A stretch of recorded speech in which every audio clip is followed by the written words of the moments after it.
الدنيا وقوت حنوياني تقتدي كل افتبا وحبا لقد تحراعي عرنتي مركا تاغن ولا لا تعالى تيمادد مركا مقنوا عينادو توغيسو awjeedkiyo tilmaamaha haddaan idin tusaalayno tayantiyo tigsiga Puntland taabaqaad noqoyay tayantiyo tigsiga Puntland taabaqaad noqoyay tubta toosan iyo guusha waa loo tartamayaa tallaabooyinkan qaadnayba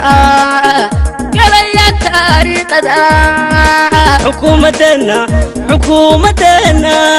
تاغيرو آنس كرب تاغنو تفراروغ لما دوني توغو ودا يشا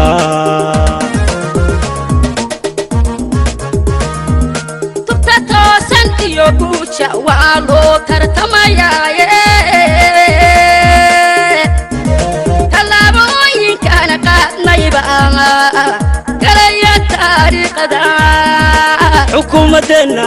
حكومتنا تاغيرو آنس كرب تاغنو تفراروغ لما دوني توغو ودا يشا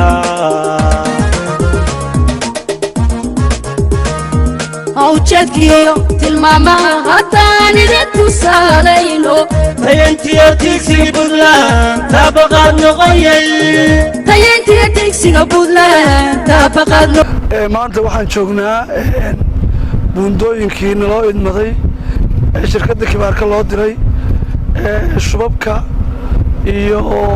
laami saaridda iyo dayactiridda loogu idmaday alxamdulilaahi waa gabagabo hadda waxay marayaan qorshihii u dambeeyey oo ah in laamigii la saaro shubabkii waa la soo dhameeyey dayactirka kale waa loo soo dhammaystiray hadday tahay kor iyo hadday tahay hoos 8 buundo waxaa hadda u dhiman oo maanta labada buundo ugu horeeyay ay midii koowaad ay tahay laac dheere tan u dambeysana ay tahay ilmaadeer haddii ilaahay idmo 8 buundo laami saaridii baanu ku bilownay galabta waana gabagabo insha allahu tacaala waxaan malaynaynaa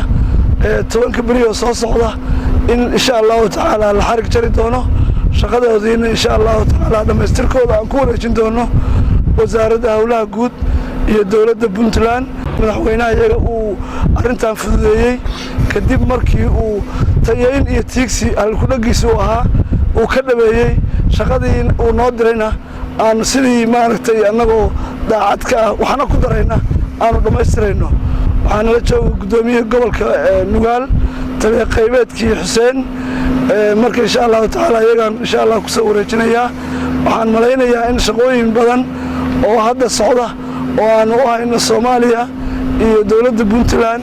ay dhammaystirmi doonaan oo noo sheegay maamulka Kabeeko inay yihiin 8 buundo oo ka bilaamaysa buundada aan taaganahay ilaa ilmaadeer waxaa nooga muuqata inay shirkaddu tayadeeda iyo hagaajinteedu ay ka muuqato laamiga ay saareen oo hadda aan dul taaganahay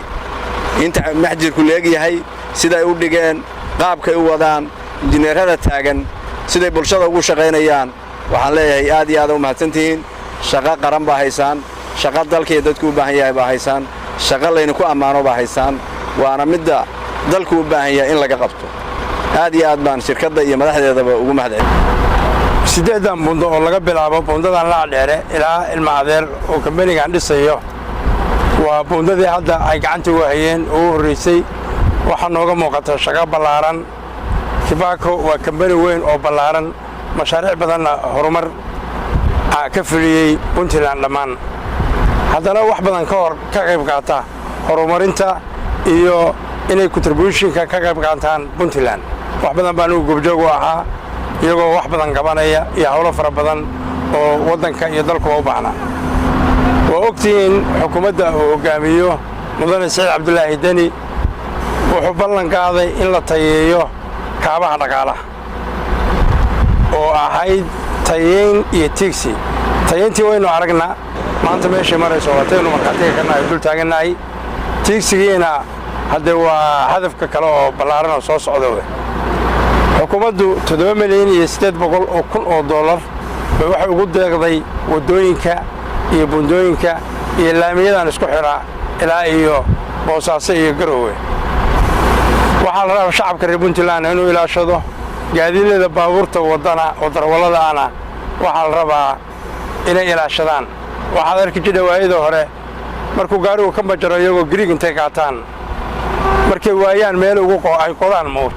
taasi bohol bay noqonaysaa. waxaa arki jiray iyagoo dhagax dhiga iyaga laftigoodu dadka iyo dalka waa inay u naxaan si